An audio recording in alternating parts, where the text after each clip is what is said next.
Alright, so I've got my piece. This is 14 by 2 inches, and then I folded both edges into the center. This piece here is also 14 by 2 inches, and we're going to take our double-sided tape and run it down the center. This is 3/4 inch. If you're going to use 1/4 inch, put it on each edge to fold it into the center. It'll hold on better. So I'm just going to pick off the backing, and then we're going to fold each side into the center as well. You want to make sure it's really going to join. You won't see this join. We're going to hide the joins together. But because they're the same size, I mean, you can make the other piece skinnier if you want to, but I've made mine exactly the same size. So I really want them to line up well. All right, rub it on the table. This will just put the crease in it really nicely. Then I'm going to take this piece, and it's going to line directly up over the top. I'm going to stick it in place as well.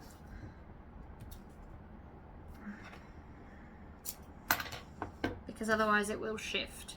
Because I'm doing it exactly the same size, you need to be more precise. So that's why I am sticking it together.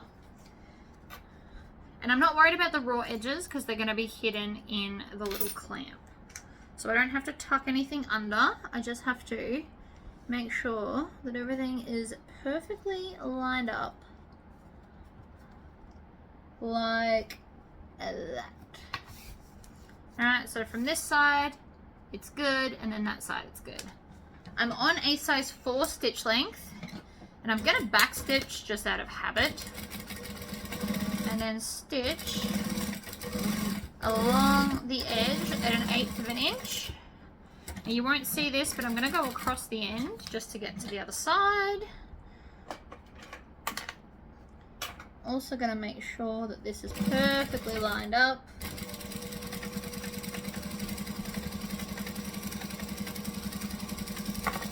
Alright, backstitch just a little bit. Okay, so I'm going to put that side to the inside. So when it's on your wrist, it's not going to get dirty and damaged. But we're going to put these ends together. And then we're going to take this and push it as far in as you can get. And I'm going to use my fabulous pliers. Love these things.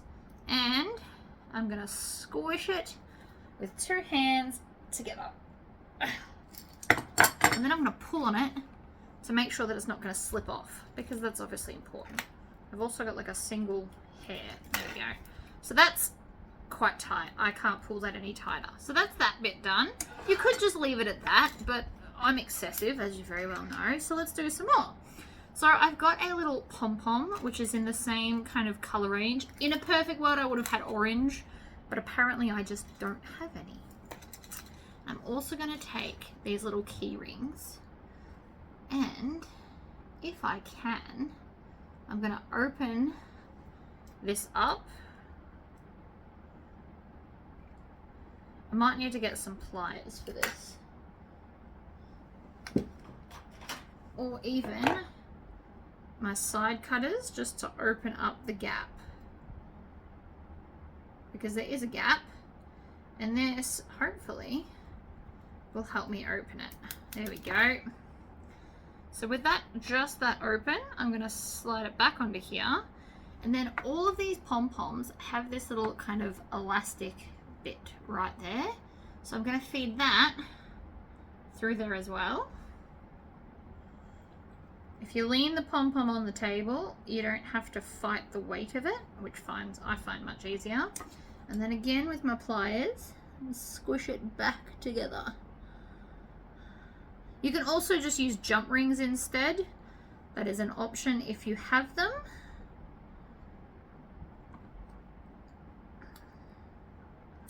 I need to squish it a little bit more together, like that. And now we have this. I am also going to attach that onto here, except I usually need something to open these because my fingers aren't strong enough for these. Now you've got two options. You can just attach this straight to here and leave it like that. But I'm going to go one further and take a swivel clip because not everybody has an actual clip on their keyring. So I'm just going to split this one open. This is why I love my Sewall. It's so handy for everything. And I'm going to put that on the spare one that comes with it. And so now we have a keyring and this. And now we just need to do our tassel part. For my tassel, I have used my tassel template. You're going to need the tassel cap. You can also, if you don't have tassel caps, you can just put this on a D-ring. And then we're going to cut a piece of vinyl that's the right size for the tassel caps. And this is iron-on heat transfer vinyl, or HTV. So I've cut them both the same size. This obviously goes quite well with this. It's obviously not perfect, but it's got the right colorings. I like it, so we're doing it. So we're going to put this, iron it onto the back, and then I need to cut up all of the lines. I'm not going to make you watch that. It'll take ages, but that's what we're going to do. Okay, so we are ironed together, and I have cut up all of my stuff. I'm going to have it so this is on the inside. This is just like a subtle inside, so it's not boring on the back. So what you want to do is you want to roll these as tight as you can along that top edge.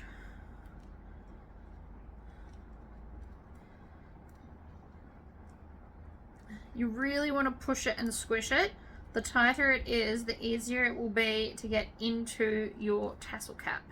And if you've got it nice and tight, you'll get a lot more tassel pieces than if you were to do it loosely. So I always push and squish as much as I can.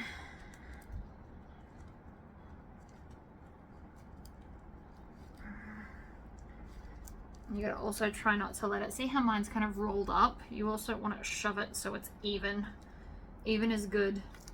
Then, that's the wrong tassel cap. This one's already been lasered, that's why I'm going to use this one instead of that one. They are the same, it's just this one's got the logo engraved on the front of it. So we're now going to, now depending on how thick your HTV iron-on stuff is, will be dependent on if you have to maybe chop off a few parts of your tassel. But I'm just going to twist it in until the cap is on all the way up as far as you can get it, which should be at the start of all the slit parts. See how fun is that? Then we just take our screws, put them in my electric screwdriver. It's magnetic, so it holds onto it really well. And then with pressure, now this always doesn't necessarily always work out the way I'd hoped, because we're drilling through lots of layers. It's got a point on the end, which should help, but see, like this one's going in a bit better. But it's literally drilling through all the layers of the vinyl to hold it together. So you might have to manually crank it, which is not as ideal as using the electric part, but at least I got like half in. You also want to make sure that they're screwed in so that they're flush with your screw. So maybe I did that crooked and that's why it wasn't going in. No.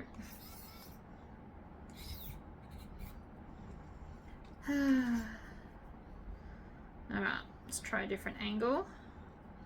If it's the wrong angle, it obviously won't go in.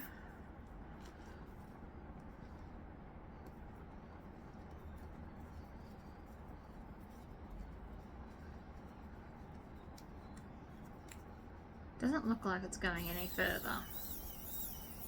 Kind of annoying. If the screw doesn't want to work, grab another one. Sometimes if they've got a little burr or something on them, they don't necessarily always work out. When they sent me these, they sent me a lot of spares. It also could be the hole, because it's doing the exact same thing as it just did.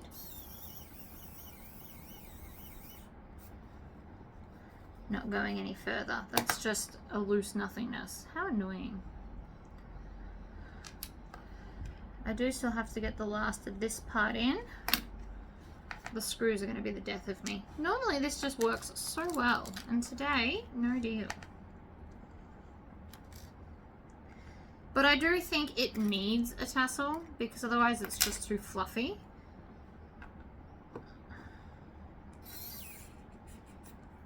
And this whole thing was so that I would use more tassel caps, since I have like 100 in each colour. Ow. Alright, let me deal with this. Alright. They are now in and flush. So now you can just add it. I add it to the main bit so that it's exciting. And because I've made it so long, it doesn't look as long as if I added it further down, like here. Whoops. I missed. That looks too long and silly.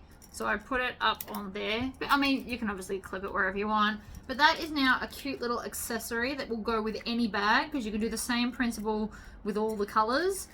People can add their keys or anything else that they clip on there, like a USB or something.